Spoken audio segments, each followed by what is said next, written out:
Halo guys, selamat datang di Fakta Layana di channel layana.id, channel yang membahas tentang teknologi.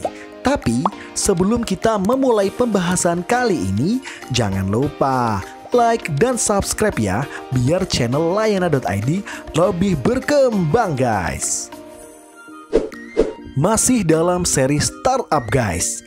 Di episode-episode sebelumnya, kita sudah membahas mengenai growth hacking dan bootstrapping guys. Bagi kalian yang belum nonton kedua video tersebut, bisa banget nonton dua video itu terlebih dulu ya. Kenapa? Karena di video kali ini akan sedikit menyinggung mengenai dua topik tersebut. Nah, kali ini kita akan membahas tentang jangan mencari investor saat membangun startup. Kenapa begitu? Jawabannya simple guys, karena banyak yang salah mindset tentang membuat startup. Gak sedikit yang membuat startup, tapi tujuan akhirnya adalah mendapat investor. Mindset seperti itu sangat berbahaya dan berpotensi merugikan para pendiri startup guys. Banyak yang berpikir, jika sudah mendapat investor, maka secara otomatis startup mereka akan sukses. Padahal banyak yang gak tahu seperti apa hubungan antara investor dan startup yang diberi dana itu. Nah, video kali ini akan membahas tuntas hubungan antara investor dan startup yang harus dipahami banyak orang.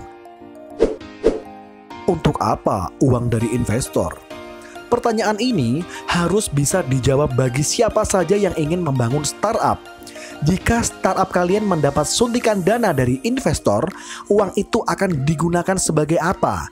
Jawabannya bisa beragam guys. Yang jelas, menaikkan gaji founder atau CEO bukanlah salah satunya. Jadi, stop berhayal, kalian langsung kaya jika mendapat investor. Para investor memberikan dana itu untuk perusahaan, bukan untuk para foundernya. Artinya, uang yang diberikan harus digunakan untuk mengembangkan bisnis. Dengan kata lain, para founder startup harus mengelola uang dari pihak lain untuk keperluan perusahaan. Dan yang gak banyak dipahami orang adalah uang dari investor itu sama saja seperti hutang guys. Investor menitipkan dana dengan tujuan untuk mendapatkan profit di kemudian hari.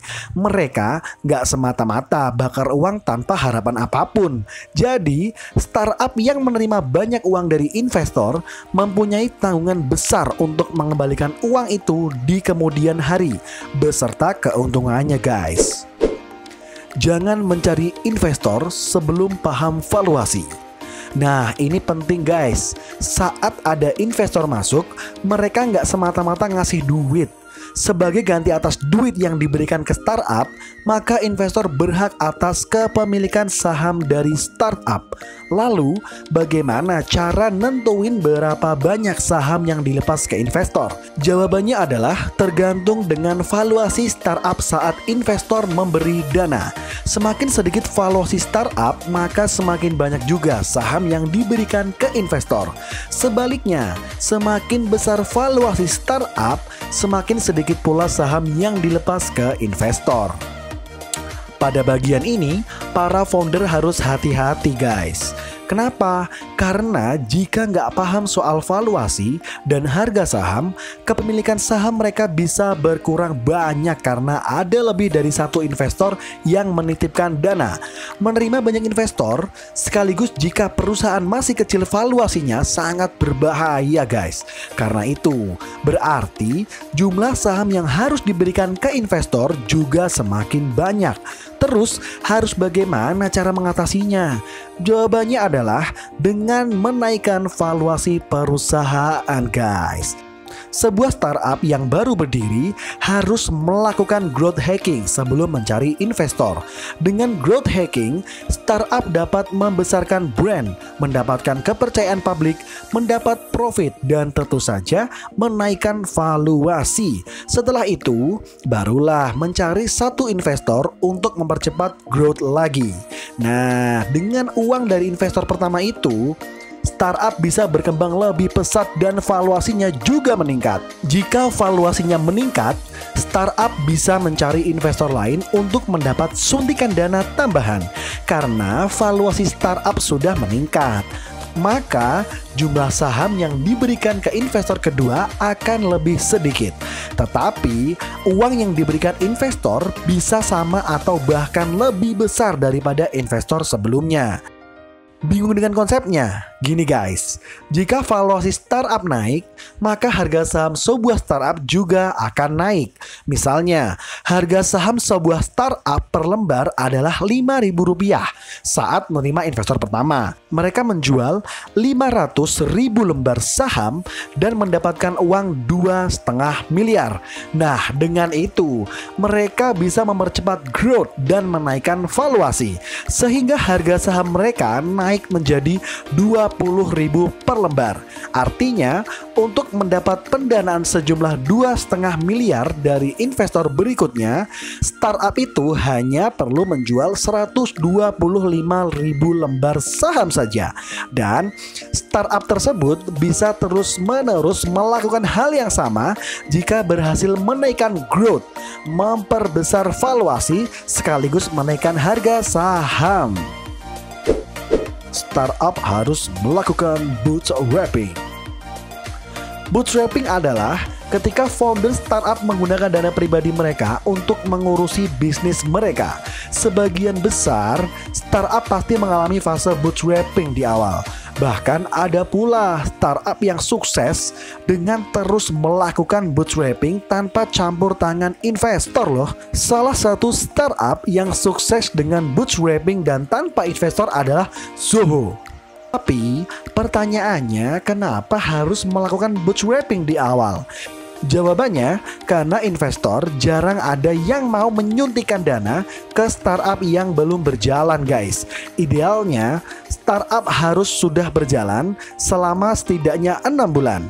Barulah investor bisa menilai apakah startup tersebut layak diberi dana atau tidak. Nah, selama proses berjalan tanpa investor itu, bootstrapping dilakukan untuk menaikkan valuasi.